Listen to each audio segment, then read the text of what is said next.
Everyone see my screen? The interview workshop? Yes. Yep. Well, just to introduce myself, if you weren't on last month, I am Beth, the Job-ready manager for LearnKey. What we do here is once you're finished with your program or while you're going through it, we help you with your interview coaching, resume writing, and anything job ready. If you need life coaching or advice or just someone to listen to or vent to, we're here for you. So just give a little background. I've been in higher education for 13 years. And been in a career coach for 7 of those years. So give you a little bit of feedback. Currently, I am in Morocco. I am part of the remote year program where it's a bunch of professionals that get together and travel the world for an entire year. We live in each country for 1 month, assimilating with the locals and the culture and everything that goes along with it. And we all work, I'm currently in a workspace in Morocco. So a little bit of background of what's going on here. So we'll get started.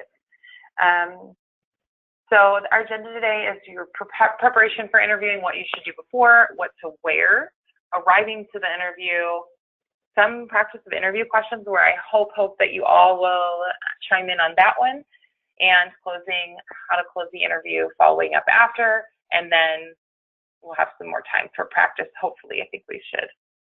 It's not too long, but should be fun. Please chime in if you have questions or you want to take on some of the interview questions as we go through. It's great practice. So before you get the interview, prep yourself. So a lot of times, I've heard this so many times, is when you get a phone call for an interview and you get it scheduled, write it down. Write down the person that you're interviewing with. I can't tell you how many times people have told me they've forgotten it because they were just so excited that they finally have an interview. Write it down immediately, pen and paper. If you have a call coming in that you're not sure who it is, be prepared. Research the company. Go on the website. We have so much information, as you know, especially in the IT field, at our fingertips. So research the company, know the mission, and know how you fit into it and what role that position you're applying for would play, because that will help you answer the questions in an interview. You can always gear your questions and tailor them back to that company's mission and what role you play in successfully fitting into it. And what also goes along with knowing their mission is know their core values and really sit down and think about 1 or 2 of their core values that really resonate with you and that you've also used in your life, so that you're really just making that match really easy for them to show that you fit into the company and their culture, which is huge. Create a portfolio, especially for my design people out there. You need to have a showcase of all the work that you've done and physically in hand. If you are applying for something online, have a digital copy, but when you're going to a physical interview, bring in a printed copy of all of your certifications, a few printed copies of your resume, so that you have several to hand out if you're interviewing with more than one person. Any awards that you've received, letters of recommendation, those are all things that can go into your portfolio, and it will make you stand out over the other candidates. Also practice. Practice makes perfect. It's not that you want to be staged when you go in there, but the more you say your answers to the most common questions, the more comfortable and confident you'll be, and the more easily you'll be able to express how you fit into that company and how you'd be the best person for the job. Any questions so far about prep?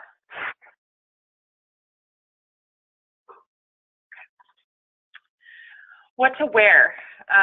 This is just a quick snapshot, some highlights. If you ever in question, be sure to overdress for the position. Do your research first as well. If it's a company that is very casual, you may not need a suit jacket and a tie, just a nice dress pants and a shirt. But if it's a company more traditional, or if you're going for that C-suite and or management level position, you want to be much more conservative and make sure that you are dressed for the higher level. It's kind of changed. The trend has shifted a little bit because more and more companies are more casual lately, especially for IT positions. They can be very casual. So make sure you do your research. Maybe have someone do a little recon for you and go to the company and kind of see how everyone's dressed. That's totally fine before your interview. But if you're ever in question or not sure what to wear, please absolutely email over a picture or some options, and we can help you determine what the best choice will be for you. Any questions on that? Beth, it doesn't hurt to ask, right? Once your interview is set up, to ask the person that's going to be interviewing you, send them an email or call them and say, hey, what's the best attire to wear for this interview? Yeah, that's totally fine. I think the more information you ask when you set that interview up, the better you will be. What you could do is if they call and they set up the appointment, you can ask them, what the dress code is. Is it casual? Is it casual? And then when they tell you what it is, dress slightly above that. So if it's business casual, dress a little bit more conservative, a little bit more professional. If it's just casual, then you can go with, just slacks and a pressed shirt. That's a great question, but absolutely ask. But again, always dress one above, because again, you're applying and you want to put your best foot forward, most professional foot forward. So you want to just dress slightly more professional than their current standards. But great question.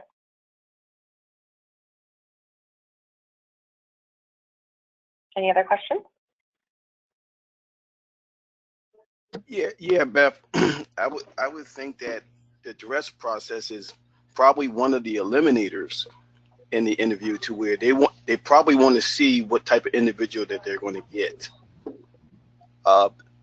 Don't you think so? One of those things to where you come in there, they're seeing what initiatives that you take and how you would fit in for the company based on your appearance, how you show up.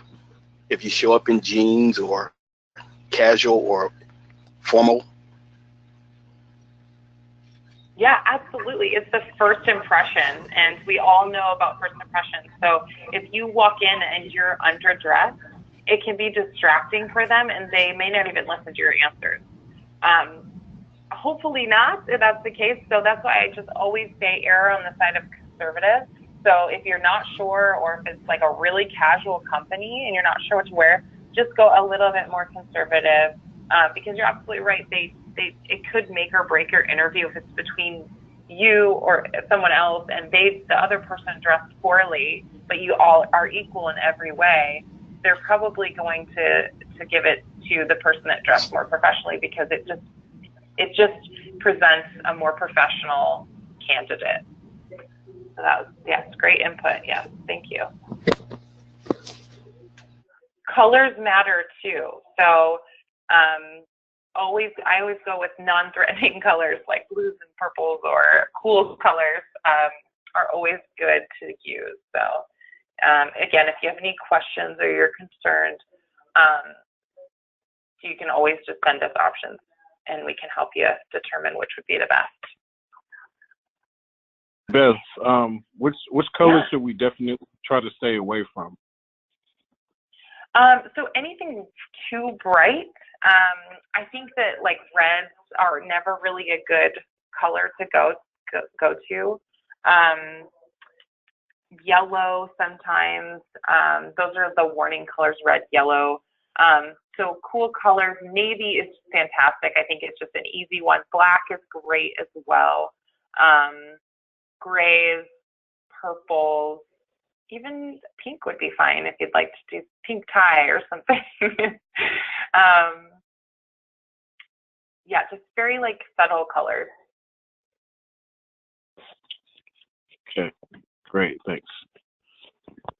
And again, research the company. Like if it's a flamboyant, wild company, like really progressive, like, startup, and everyone's dressing kind of crazy, you can have a little bit of leeway because you, again, want to kind of mirror that company so that they can already see you working there. Okay, so arriving to the interview. This is really important. I know a lot of us on the call may be very prompt and want to be there super early, but if you get there any more than 20 minutes, 15, 20 minutes early, 20 is still even really early, wait in your car or wait somewhere else, because if you are too early, you're making the employer a little uncomfortable, or like the receptionist, if you're sitting in the front and just waiting for 30 minutes, 45 minutes for your interview, it may make them feel uncomfortable because then they rush through whatever they had if you're too early. So 15 to 20 minutes is a fantastic window that gives you time to kind of relax, keep an eye on, keep an eye out on the environment. So, always be collecting information so that you can make sure this is a good company, both for you and for them hiring you. Again, going back to your portfolio, bring several copies of your resume. You can also ask when you get the interview scheduled who you're going to be interviewing with. A lot of the times they have a copy already printed because we are in the digital age and you've already sent in your resume. But if you ask, you can find out if it's going to be a panel interview or if it's just going to be a single person, and you can have the correct amount of resumes to hand out just in case they haven't printed it. And then remember, every employee is watching, even you sitting there. I used to be a receptionist years ago, and I would be the first factor of what the hiring managers would ask how I perceived the candidates sitting in the lobby. Were they nice? Did they engage with people? So remember, everyone is watching. So just be really aware of your surroundings and be confident and comfortable when you go in there. Any questions on that one?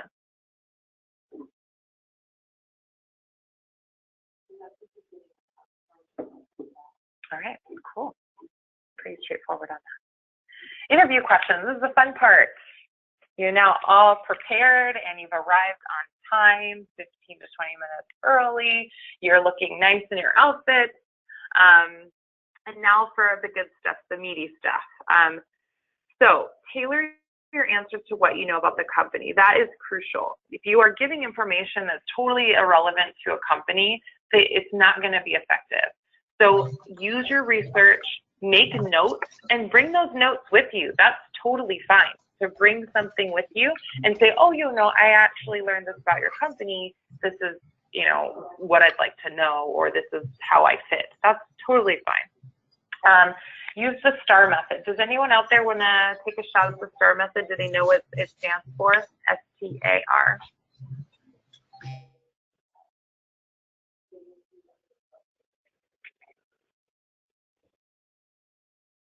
Want to take a shot at it, or is it in the text chat?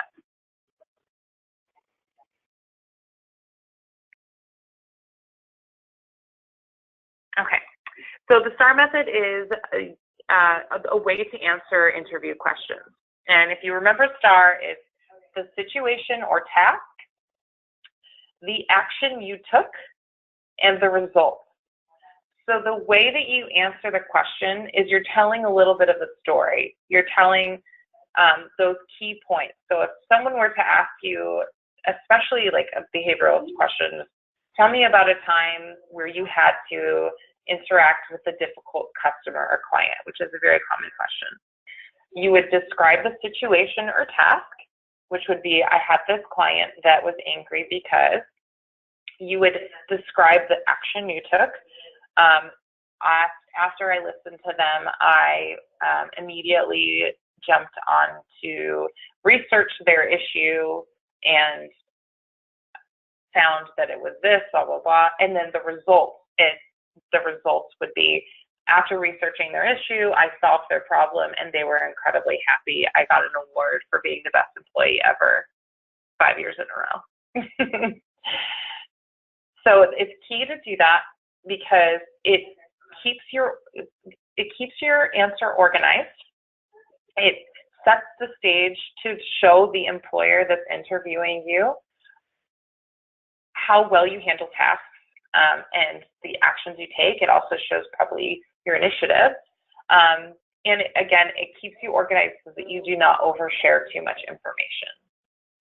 If you notice that you're answering questions and the interviewer is looking away, is on their phone, is not engaged, you may be oversharing or giving too much information that isn't relevant to the question. So remember STAR method and keep those points to STAR, situation or task, action you took, and the results, and make sure the result's positive. And if it wasn't a good result of the story you're telling, you can end it with something that you learned from that situation that you could bring into the company and make you a stronger candidate.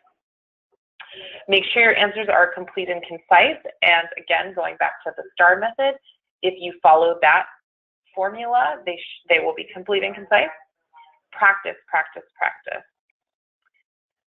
Mirror the interviewer's behavior. So if they're leaning forward and engaged, you could maybe be a little bit more comfortable and be a little bit more forward and engaged.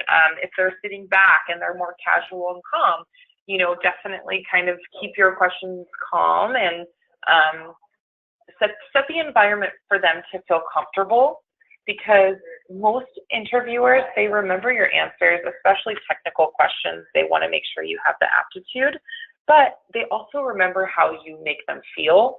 And company culture is on the rise. That didn't make sense. Sorry. The appeal to find candidates that fit a company's culture is on the rise, because the other skills, the hard skills, they can train you, but they can't teach you how to assimilate in their culture. So the more you make them feel comfortable, the more they're going to remember you. Also have questions for the interviewer. These are some of the things you can write down and bring with you with a little notebook or whatever, something professional looking, and be prepared after they ask you questions.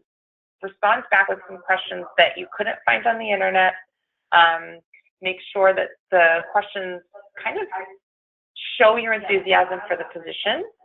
And they can also be designed for you to give another opportunity for you to brag about yourself a little bit more. So any questions? Question, Beth. I'm sorry? I got a question. Go for it. Couple places that I've applied or had interviews with before. After the interview, the interviewer told me I made them nervous during the interview, which was kind of weird. Because when I do an interview, I think of it just as any other person who's been in the military has had to go before the board meetings. When you have a board meeting or a promotion meeting, you go before the board. And that's the way I do it. And I've had the interviewers tell me I made them nervous during the interview. I don't know if that's a good thing or a bad thing. But I mean, I did get the job. You did get the job? Yes. But they told me that I made them nervous during the interview. Okay. Did they tell you why? No, they didn't. They just told me that I made them nervous, and they liked my interview, but they said I made them nervous during the interview. Well, and sometimes, like, because of the military and those board meetings are very serious, and military protocol is much more structured, and sometimes if civilians aren't comfortable with that, they could maybe see that as you could be intimidating. So that could be something. I can't really say. Obviously, it ended well for you, and you got the job, so that's good news. But some things you could do is just be aware, again, mirror their behavior, and maybe not be so formulaic and be a little bit more personable. And that comes with practice. So, obviously, if someone told me I made them nervous, I would feel like that was a negative thing, but you got the job, so maybe they were just kind of not used to someone with a military background, or maybe you were being just very overly professional and they were intimidated by that. It could have been a number of factors. That's an interesting perspective. Thank you for sharing. Anyone else have questions on this one? Beth, Nolan had a question about, well, his question is, does this work when going for a custom job with the government? And I'm not sure what he was referring to when he asked that question. Nolan, can you elaborate a little more? He was talking about the STAR method. Yes, it works for every single interview. Every single one. Well, I was just wondering because I know when those interviews are more like kind of like an oral board or there's a group of people. So that's what I was wondering. Yeah, absolutely. If it's a group of people, they're going to ask you if it's a yes or no answer, if it's like a technical question, you can also still use it for that, but you can also just use the very black and white answer. But interview questions are typically not black and white. So if it is, it works on every single interview. Use the STAR method every time. If they ask you something, just try to keep yourself organized. If you've never experienced it, because you're telling a story most of the time of previous experiences, but if you haven't experienced it, still use the STAR method and say, well, actually, I have not had specific experience with something like that, but this is if there was this situation, the action I would take would be this, and the result would be that, it was a positive result, whatever the question is. Does that answer your question a little bit, Nolan?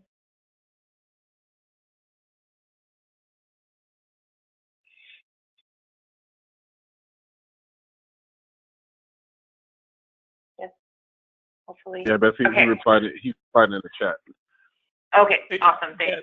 Beth, I have a question about, maybe I'm jumping ahead of your brief here, but what about telephone interview? I hope I'm not jumping ahead. If you got that down, I can wait. No, I actually don't have anything specific. What was the question that you had? Okay, about the telephone interview. I understand this process that you're laying out for a panel. So how different would this be if you had a telephone interview? What would change, or what would you suggest that a person should take during the telephone interview? That is a great question. So nothing would change in the way you answer the questions, but you obviously couldn't mirror the person because you wouldn't be face to face, but you can still, still show your enthusiasm over the phone. Be sure to maybe be a little bit more gregarious and a little bit more energetic over the phone because they can't see your body language. So you have to definitely use inflection in your voice a little bit more. Something that helps is have a mirror in front of you and imagine someone is there talking with you, and then you tend to be a little bit more energetic and enthusiastic. If it is a Skype call, which a lot of companies are now doing video conference because they have employees that are working remotely or in different countries, as I am now. Make sure you test your Skype prior. That is huge. Make sure it's working, ready to go. You know exactly who's calling, when calling.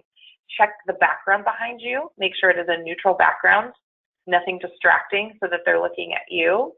And make eye contact with your webcam. Do your best to make sure you're looking at them when you are interviewing. Still, at least from the waist up, still dress professionally, just as if you were going into the company. Check your internet connection, and everything else is still exactly the same. Answer with the STAR method. Make sure you're complete and concise. And then if you can see them on Skype, mirror their behavior. Okay, great. Thank you. You're welcome. Okay. Yes, Beth, can I follow off of that one right there? Of course. Yes, if given a choice, is the personal interview better than possible the phone call or the Skype? Because it seems like with the phone call or the Skype, I had a phone interview before, that so much can go wrong and so much of the unknown is there. So if a company says that they want to give you a phone or Skype interview, would it be bad for you to request a in-person interview? It would not be bad as long as you don't push it too much. You could definitely, if they call you, request it and say, "Oh, I would love to come down," but present it as you're making it about them. You know, I would love to come down and get to see the facility if that's an option. And if they say no, then don't push it anymore. But I think that, yeah, that would be and it would show that you really want to learn about their company and see in person. If it's phone and Skype, I would suggest that you do Skype in almost every situation. Okay. Yeah, I think that's perfectly fine if you request it in person. That definitely is, that's a great question.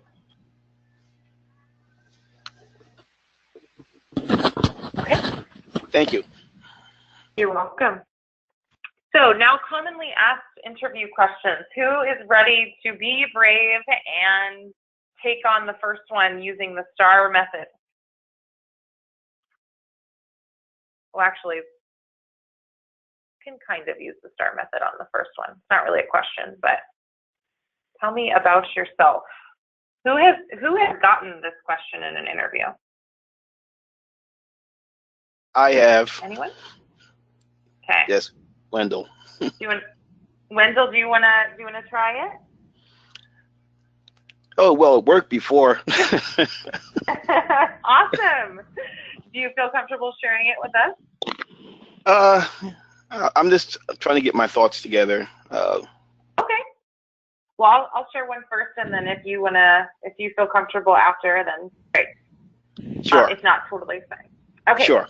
So the way that I answer this one, and it comes in very different forms. Tell me about yourself. What can you tell me about you?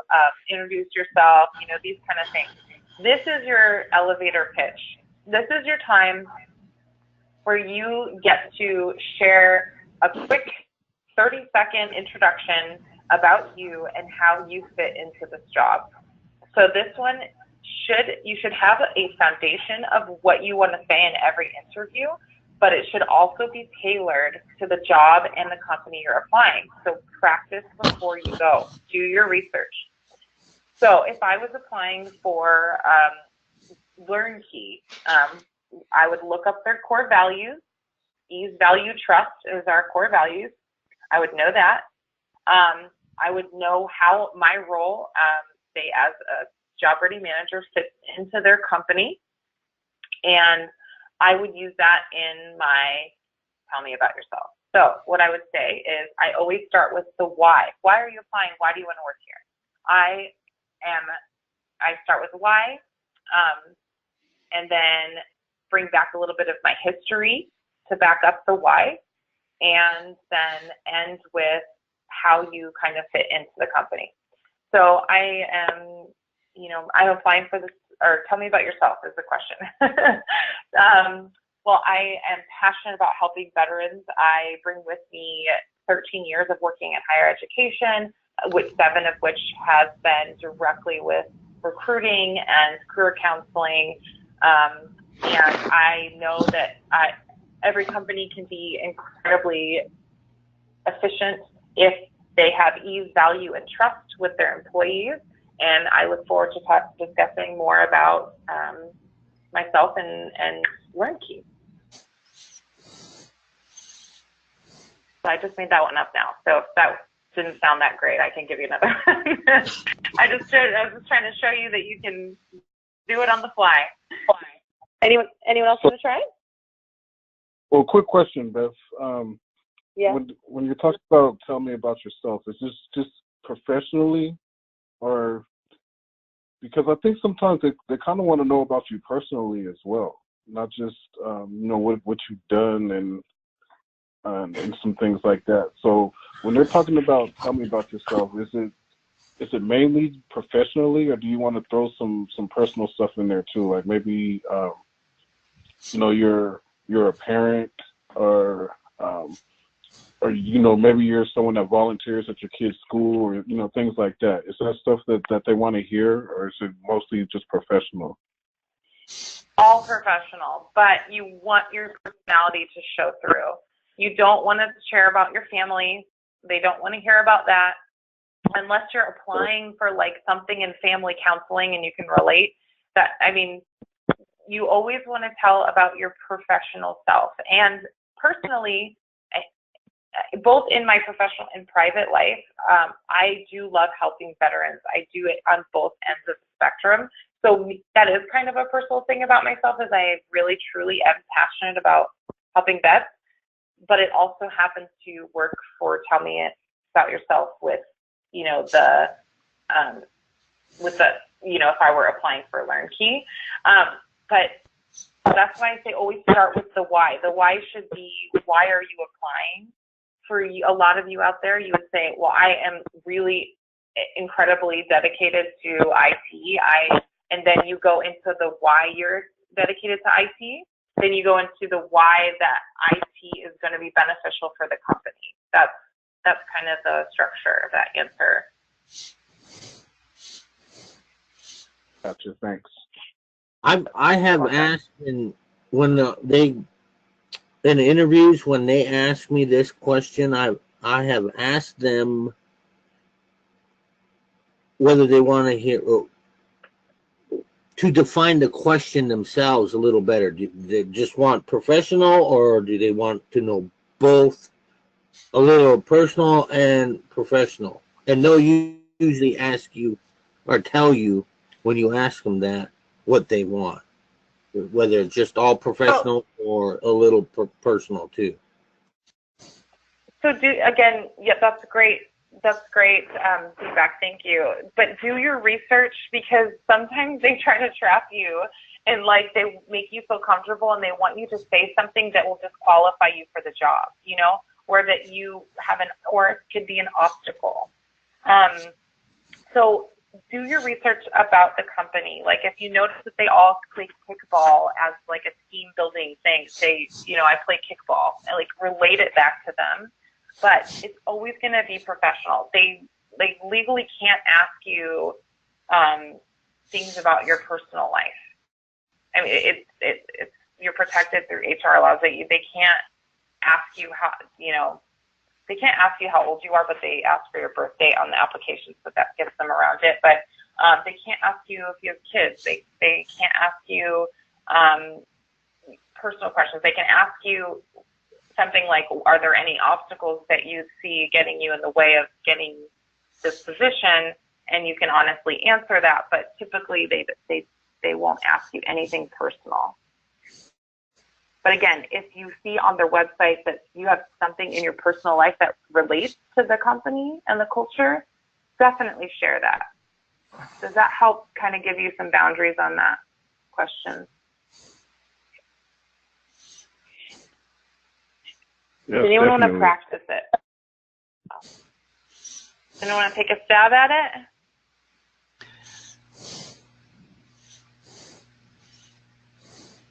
Yes.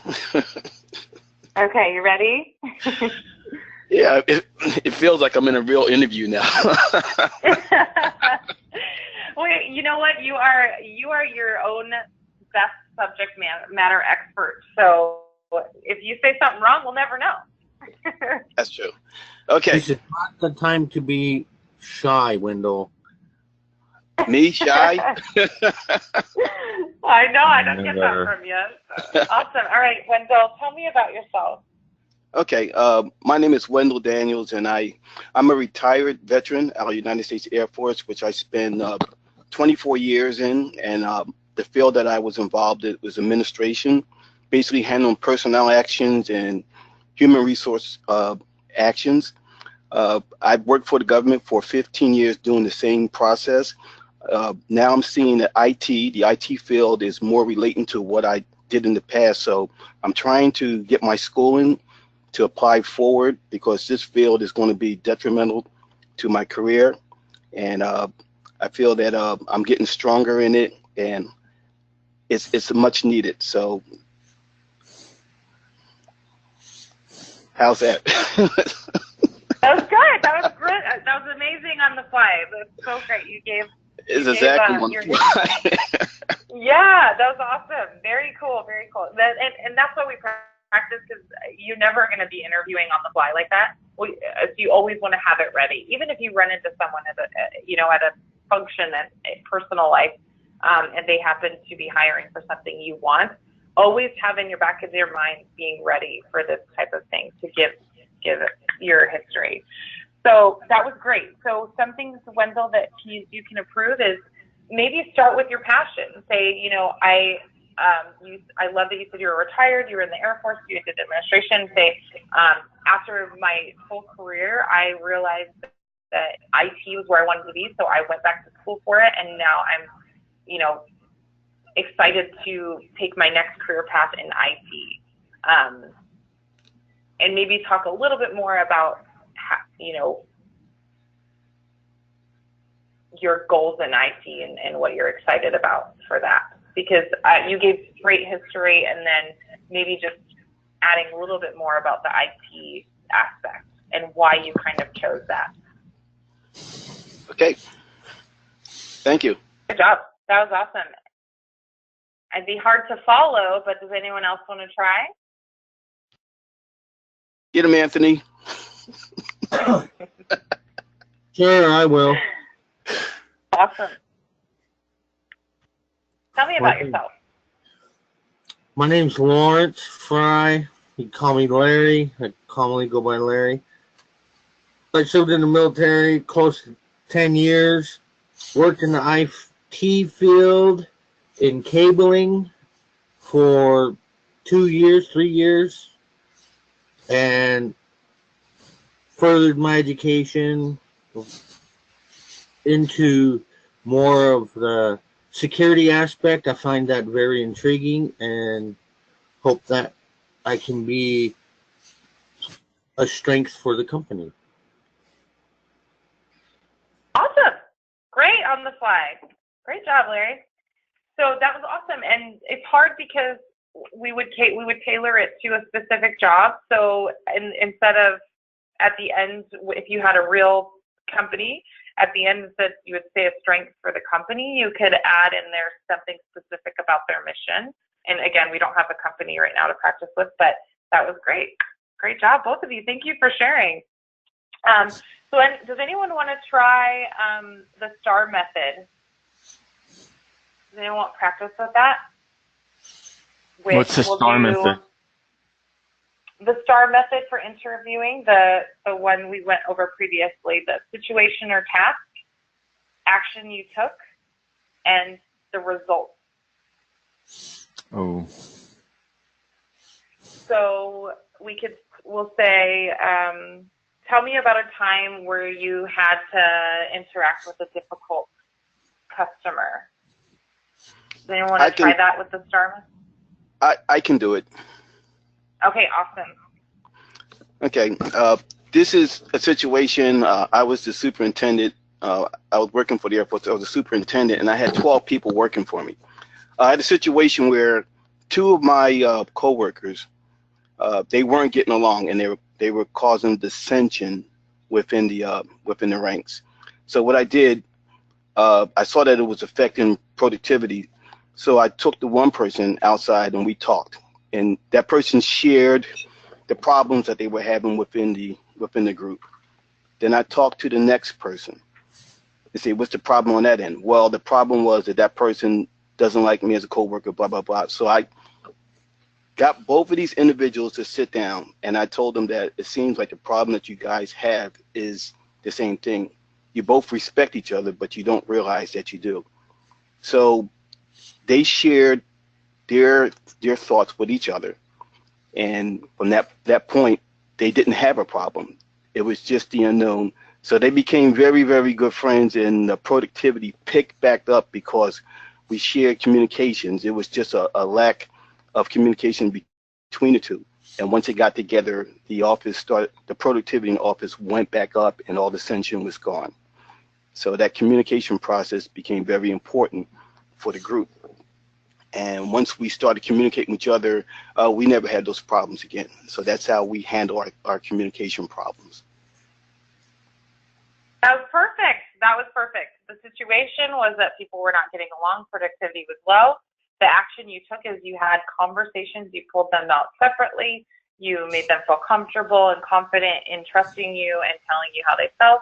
And then the result was that you had excellent communication in your team and productivity went back up.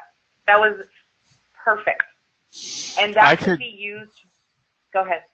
I was just going to say, I could give another example in my own career. I worked in hospitality, and I as a waiter at one point in a high-end Pan-Asian restaurant, and I had some irate customers who were just over the top, and I just took a breath, and I didn't get upset about it. And what I heard the customer say was that they were very hungry. It had been a long time that they were waiting for their food, and that, to please excuse them, they were just hungry and irate. And so I explained to them, the kitchen was backed up, but that there were items I could get for them without the kitchen. I could circumvent the kitchen in order to provide them with on the house. And I did that, and they were very happy and they were pleased. And it actually became very charming customers. Wow, that's awesome. That is a perfect example as well. And again, the situation is an angry customer, and then your action is you sat and listened to them, and then you also got them food that you didn't need the kitchen for, and the result was that they were happy, and they probably came back, and they may have requested you because they had such a great experience. So that you both did an excellent job to describing the exact thing, and it keeps you organized. Because sometimes in interviews, when someone asks you a question, your brain is firing everything at you at once, and that you can't stay organized. So if anything you remember the star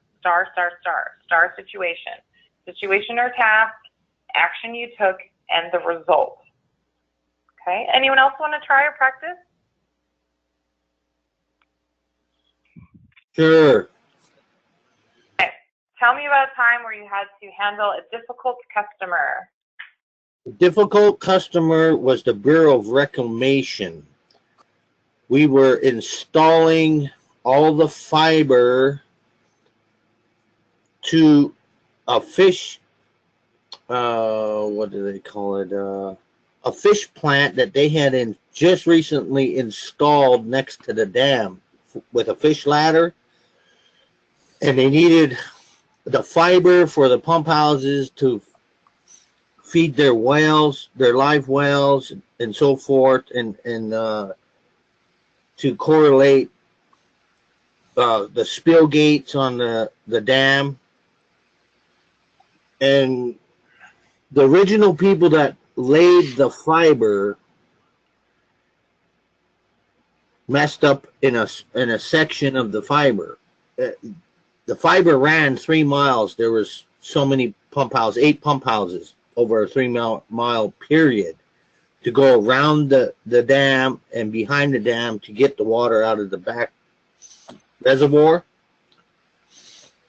And so we took the contract on to figure out what was wrong with it.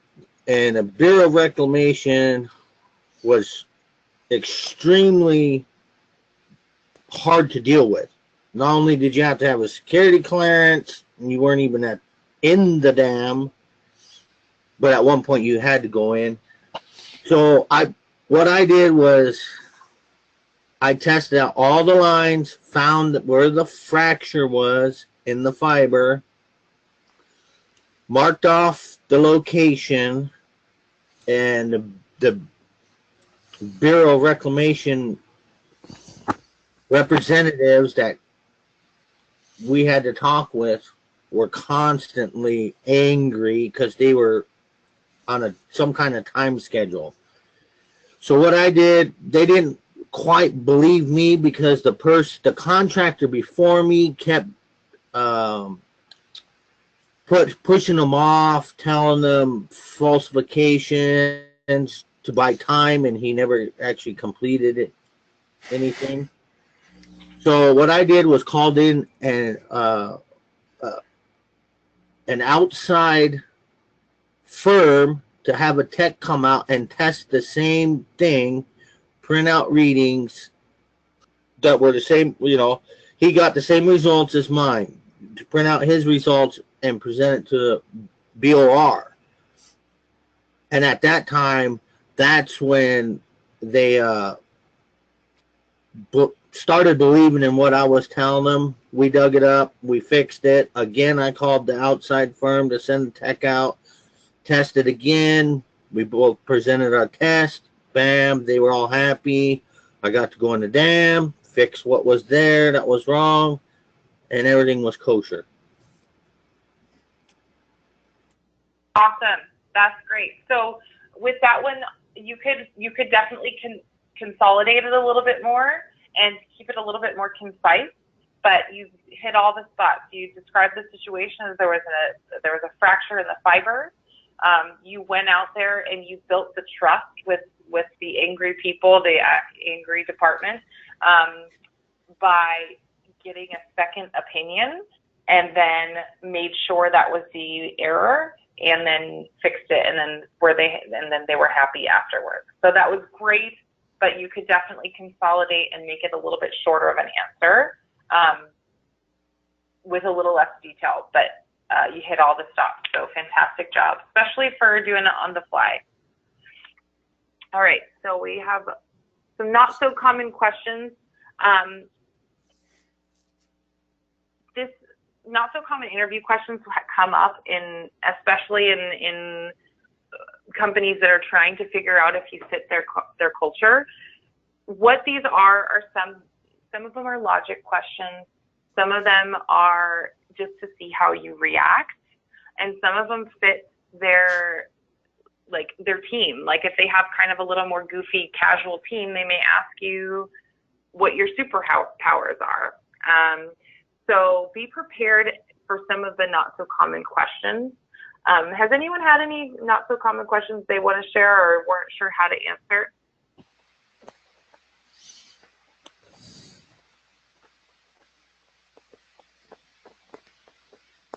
No, but I know why manhole covers are round. I was just about to ask, why are they round? Because manholes are round. You got a round hole, you need a round cover to fill it. That is a good answer.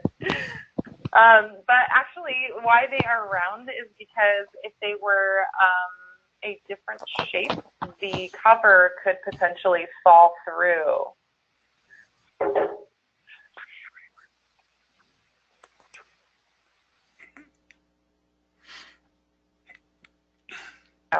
Anyone want to answer what fruit or vegetable they'd want to be?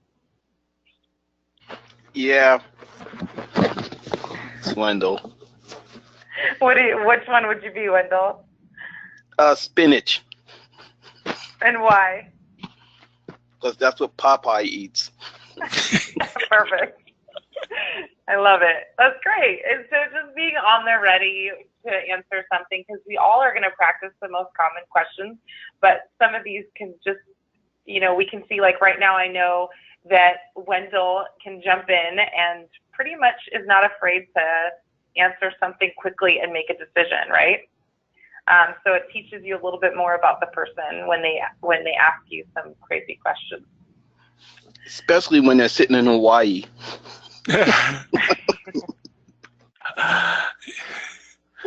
Is that where you are right now? Yes, ma'am. Oh, nice. Yeah. Nice. I'm surprised you didn't pick a pineapple or a coconut. That's coming.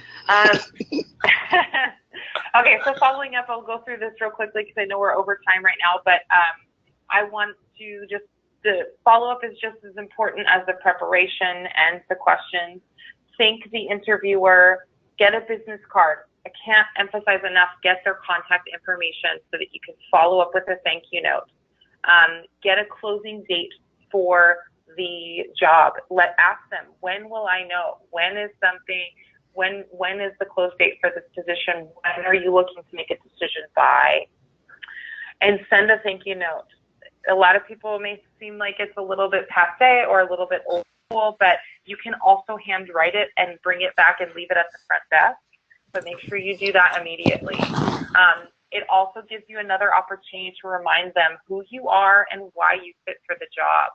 So when you do write it, make sure you edit it. Make sure that you're writing in there something that came from the interview. Remind them of what your strengths are, why you'd be a good fit, any memorable moment. Beth, I have a question about the thank you note. Mm-hmm. If it's a phone interview and the interviewer says, "This is my email address. If you have any questions, be sure and send me an email." Is it acceptable to send them a thank you note by email? 100% yes. In fact, I think most people would prefer that. If you went home, give it. If it was a quick closing date, like if they're trying to make a decision the next day, send it right away when you get home. If it's a long close date, send it a couple days later, so that they're just like, oh, that was nice, and they remind you, and then they look at your resume again. Yeah, it's a long close date. It's like a month and a half from now. Send it at the end of the week, maybe 72 hours later, and then you can even send another one to follow up. Okay. Hey, Beth, Lance had a question. What is an acceptable answer to you? What is a reason people don't like you? In an interview? That's a good question. So an unacceptable answer would be, there's not anyone that dislikes me. That would be wrong, because there's no one in the world that someone just doesn't dislike them. So something you would say is, you would disguise it as like, it's kind of like the weakness question is, I would answer it as very honestly and say, some people may not like me because I can be very intense. I really am passionate about what I do and when I make a decision. So sometimes people might see that as intimidation, but it's really just because I'm incredibly passionate and I love helping Beth or whatever the case is, or I love IT or whatever would relate back to the job. Do you want to try that one, Nolan? Or does anyone want to try that one? How they would answer that question? How do you handle someone that doesn't like you, or why wouldn't someone like you? Sure. I always, when I get that question, I always state they may not like me because of my political views, which means I don't take any sides in any political party. I like to be an informed voter. So they may not agree with me on everything that I see. Okay. I wouldn't bring politics into it just because it's a very sensitive subject in the US.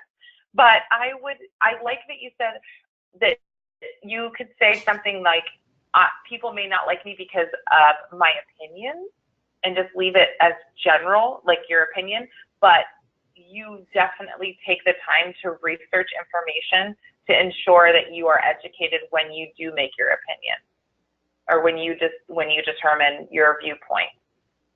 I think I would just maybe not make it political and just make it as just your perspective on things.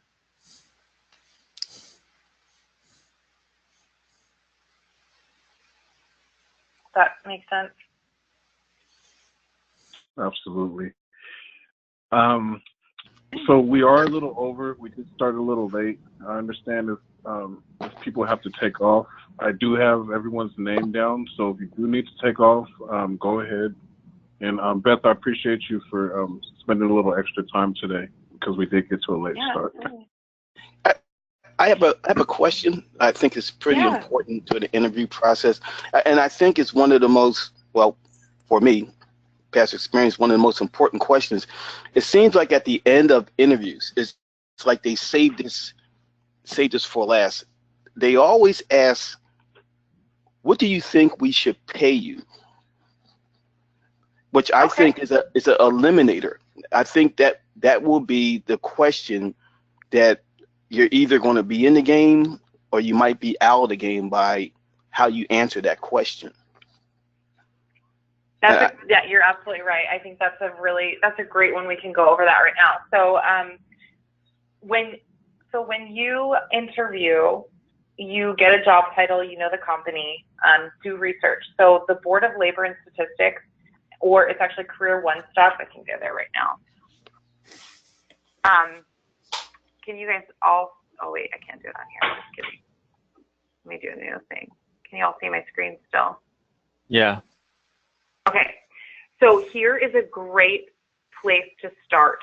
So you can explore careers. You can put in like help desk, and you can put it in Arizona, and it will give you a range of customer user support specialist in Arizona. So it gives me right here, the average is $46,000. So I would always suggest you do this before you go into an interview. You go to this website, and I can share it in the text chat, and you go and you give them a range from 25% to 75%. If you know the company, and Glassdoor is a great resource as well, glassdoor.com. If you know that the company pays their employees a little bit more based on Glassdoor, you can do it a little bit higher. If you know that they don't pay as much, if it's a smaller company, if it's a startup, go a little bit lower. But always give a range. Don't give a specific amount, and try to avoid the question as long as you can. You could answer it initially by saying, oh, I would love to discuss, I would love to negotiate and discuss that when an offer is made. And then you're kind of putting that ball back in their court. But if they're like, no, we need you to answer a range right now, which they typically don't do that, then give them the 25 to 75% after you do the research.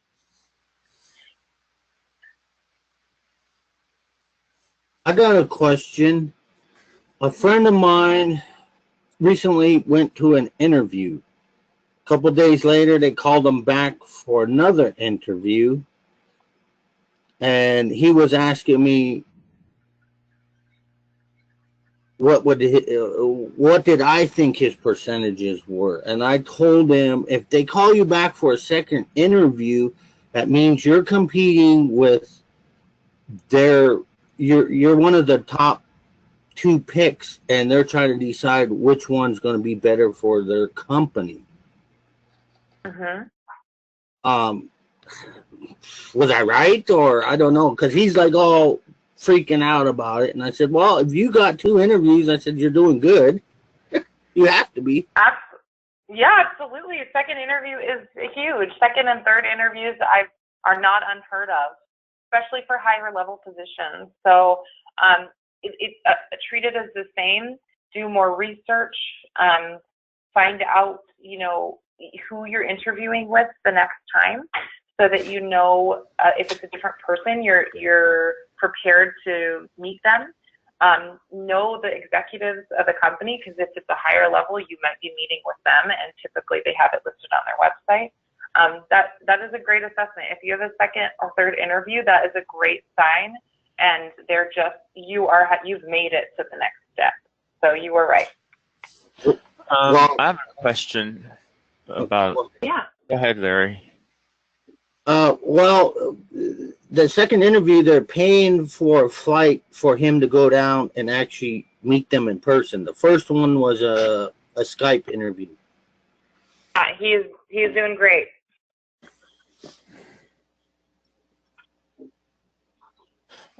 The question I had was, if you've been disabled for a length of time and they asked you about that length of time, why did you neglect work for 5 years or whatever length of time it was? What do you say to them? I've been told to say, because I've been disabled, I was disabled, or I've also been told to say for personal reasons. It really just, it depends on what you feel comfortable with. Did you, during that time of your disability, were you doing anything else, volunteering, I did helping? volunteer, like Friends of the Library, stacking books. I volunteered to the Film Society. I did stuff like that kind of stuff. Oh, I would just say that.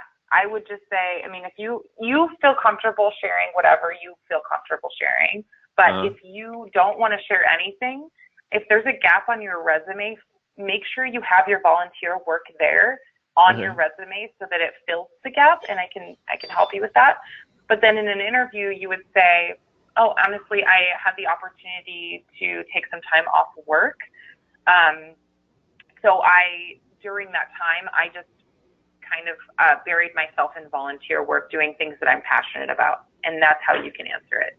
If you want to share more, then say, for personal reasons, I took time off work, but during that time, I volunteered. But always follow it up with something that you filled your time with. Okay, I also had a private business, but I've always wondered how that goes over as a reference, your own business. I had a... Oh, yeah. Yeah. You can use that. Absolutely. And say, I volunteered. You had a very lucky opportunity to take time off of a traditional work in that sense, and you started your private business and you volunteered. That's perfect. That's a perfect answer. But that should all be on your resume. Yeah, I have all that on my resume minus the volunteer work. Okay, yeah, definitely add that. Okay. Now would I add that under employment, the volunteer work, or would I add that separately in a separate section? It depends. You could add it separately, volunteer work, but then put the dates that you did it if you're still currently doing it. If you really want to hide the gap, you could put it under employment as well, and then just as your title would be volunteer, and then you would have to write bullet points as to what you did when you volunteered there. Gotcha. Okay. Cool. And you can email that over to me if you want me to take a look and give you some feedback. I'll put my email address in the text chat as well. Okay. I don't know if I can access the text chat. Yes, I can. All right. Yeah, what's your email? When I get it together, I'll send you my resume. Perfect. I just posted it. It's B, and if you want to write it down, I can give it to you right now. It's B-C-I-A-R-A. B-C-R Ramello? Yes. C-R Ramello? At LearnKey.com. Okay, B-C-R Ramello at LearnKey.com.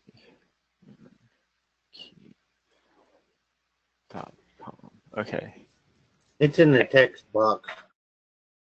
Yeah, I see it. Perfect. Yeah, no, I'll definitely send my resume over. I could use some feedback on that. Yeah, perfect. Great. I look forward to it. All right. Any other questions? Okay, what about my situation? Because I was in the cabling portion of IT before. I was fusing fiber, installing fiber, all of that. But because of my disability, it was agitating my disability. So the VA said no more, made me come to school. That's why I'm in the program now, to change my career. And I got a big, long gap between employment. But were you in school in that gap? Yeah, I've been doing schooling. You would just put the school and put your dates. So if they were to ask you, again, same thing, same answers, whatever you feel comfortable with. You don't want to overshare. But if you feel comfortable, you can say, due to my disability, I had the opportunity to get retrained in a different position, and still in IT, because cabling is definitely part of that. And now you've been in school ever since, because as long as you're doing something with your time, you're not just sitting around, which I know you're not. You want to have that on your resume, and it's up to you whether or not you want to share anything about your personal life. They cannot ask you what your disability is. They cannot ask you if you are disabled. They can't ask you any of those things. So It's up to you what you want to share. I recommend the less they know, the better. And if you say, honestly, I had the opportunity from my last position to take time off of work and just go to school due to you could say benefits or whatever you want to say. And then just say you've been in school during this time. And then make sure your school dates are on your resume as well. Okay, thank you. You're welcome. I have a question, Beth. Yeah, go ahead. On a disability, far as like if I'm going for a job that requires no physical labor, they don't have the right to ask whether I'm disabled, or do I have to, let them know that? If you need accommodations, you definitely want to let them know, but that's something you can let them know when they make an offer. You do not have to give them any information previously. So if you interview and you have a disability and they want to hire you at that point when they make an offer to you, then you can say at that point you can share it, but you are not required to share it at all unless you need accommodations. But even at that point, you wait until an offer is. What would be considered accommodations? Like, what would all the? Excuse me.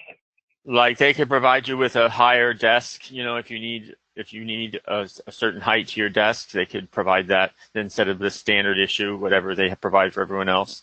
Things like that. Mm-hmm. Wheelchair accessibility to your office. If your office is on a third floor of a building that doesn't have an elevator, for example, they could put you on the first floor if you just reveal to them that you can't make it up there because you can't, because you're disabled. They have to provide those things. Really anything that gets you to the level of a non-disabled person. So if you need a screen you need a larger screen because of any eyesight issues. If you need a phone that has talk to text because you may have hearing loss, those are all things that are covered. It should be covered, and that's something you would talk to HR when they onboard you. Okay.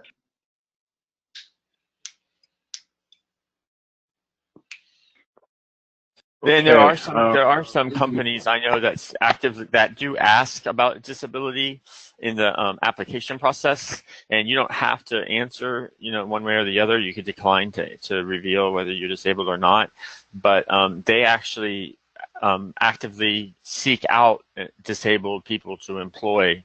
I know Target is one of them. Target, the retailer, they like to help disabled people get into the job market. Yeah, okay. That's true. And that's something you can also research on their website if you get an interview. That's something, again, the research will reveal what information you want to share. That's a great point. Thank you for sharing that.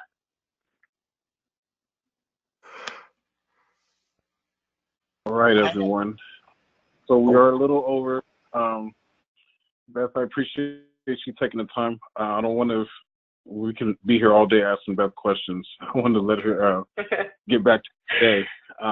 If you have any further questions for Beth, her email address is in the chat. Make sure you get that down. And if you have resumes that you want her to look at, go ahead and send those to her so she can give you some feedback on that. Beth, thanks a lot. I appreciate you taking the time, and I look forward to the next session. This was an awesome session. Yeah, I thank you so much for all your participation. I feel like you really made the tutor session yours, and I hope I answered all your questions. And if not, please feel free to email me. I'm also on Skype with the same email if Skype is easier for you as well. So thank you all for your time. I look forward to talking with you next month, if not sooner. Thanks, Beth. Thank you. Thank you. Alrighty.